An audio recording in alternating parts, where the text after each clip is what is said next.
Shalom Bapak Ibu Saudara yang terkasih, kita bertemu kembali dalam Ephrata Devotion pada hari ini. Saya mengajak kita merenungkan Lukas pasal yang kedua ayat yang ke-10, demikian firman Tuhan. Lalu kata malaikat itu kepada mereka, "Jangan takut, sebab sesungguhnya aku memberitakan kepadamu kesukaan besar untuk seluruh bangsa." Benper, benteng perlindungan, yang masih kecil lagi minum jus, ya kan? Nggak sengaja tumpah jusnya, Bapak Saudara. Mamanya tahu, dibilang mama gini, "Oh Benper, lihatlah lantai sudah kotor," katanya. "Nah, sekarang kau harus belajar bersihkan lantai." "Ya mak," kata Benper. Terus dia pergi ke belakang, ya kan, untuk ambil kayu pel. Tapi pas sudah mau buka pintu belakang, Benper takut, dibilang gini, "Mak, di luar gelap, aku takut ambil kayu pelnya," katanya. Kata mamanya dengan mantap, "Jangan takut Per, kan mama sudah bilang, Yesus ada di mana-mana, termasuk di tempat gelap," kayak gitu ya. Benper diam, terus dia berpikir sebentar.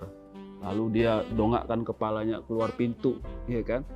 Dan dia bilang dan teriak gini, "Yesus, kalau kau ada memang di luar sana, tolong ambilkan kayu pelnya ya," kata. Kacau si Benper ini. Ini hanya cerita humor ya, tapi ketakutan anak kecil terhadap kegelapan itu memang real ya.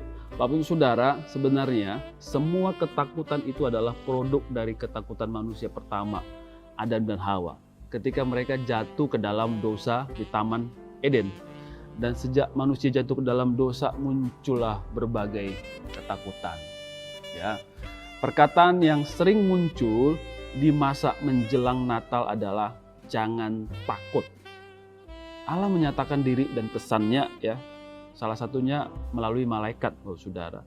Malaikat inilah yang menyampaikan kata jangan takut ini. Kepada Zakaria, ayah dari Yohanes Pembaptis yang mempersiapkan kedatangan Yesus, kita tahu kan, dikatakan malaikat kepadanya jangan takut. Ya. Kepada Maria yang akan mengandung Yesus, dikatakan malaikat jangan takut. Kepada Yusuf juga demikian dikatakan. Ya, nah pada ayat yang kita dengar tadi, Bapak Saudara, dikatakan malaikat kepada para gembala supaya jangan takut. Mengapa ya setiap orang yang bertemu malaikat ketakutan ya? Karena melihat sesuatu yang supranatural ya. Kemungkinan besar karena keberdosaan diri yang bertemu dengan seseorang yang kudus seperti malaikat. Memang, Bapak Saudara, orang berdosa pasti takut kalau bertemu dengan kebenaran atau kekudusan. Tapi benerlah apa yang dikatakan malaikat kepada para gembala, jangan takut sebab sesungguhnya katanya kan, aku memberitakan kepadamu kesukaan besar untuk seluruh bangsa. Apa kesukaan besar itu? Dengar baik Bapak Saudara, pada ayat berikutnya, hari ini telah lahir bagimu juru selamat yaitu Kristus Tuhan di kota Daud. Ya, ini benar-benar kesukaan besar. Ini benar-benar mengalahkan ketakutan kita. Kenapa tidak? Kita yang seharusnya binasa karena dosa, diampuni oleh Tuhan melalui juru selamat yaitu Kristus, Bapak Saudara. Ingat, Paulus mengatakan bahwa upah dosa adalah maut kan? Tapi karunia Allah ialah hidup yang kekal dalam Kristus Yesus, Tuhan kita.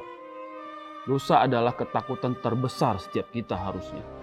Kesulitan ekonomi, penyakit, bahaya, bencana itu memang membuat kita takut. Tapi ketakutan karena dosa itu lebih besar. Karena upahnya adalah maut. Jika ada di antara kita hari ini masih terikat dosa tertentu, Bapak Saudara, yang membuat engkau terbelenggu, dihantui rasa takut, tapi engkau masih terus di dalamnya, ingatlah perkataan firman Tuhan ini. Hari ini telah lahir bagimu juru selamat, yaitu Kristus Tuhan. Terimalah dia sungguh-sungguh. Hanya dia yang dapat memerdekakanmu. Dia tidak berdosa. Tipu daya tidak ada dalam mulutnya. Bahkan maut pun tidak dapat mengalahkannya, Bapak Saudara. Anugerah Allah terbuka bagimu. Tinggalkan dosamu dan tunduklah kepada Allah di dalam Yesus Kristus. Ingatlah kasih dan kebaikan Allah bagi kita di momen Natal ini. Jangan mau dikuasai ketakutan. Jangan takut gagal. Jangan takut miskin. Jangan takut tidak dikasihi. Jangan takut karena sakit ya, jangan takut tua, jangan takut mati dan hukuman kekal. Hiduplah dalam kasih karunia Tuhan, karena juru selamat telah diberikan untuk saudara dan saya. Tuhan memberkati kita.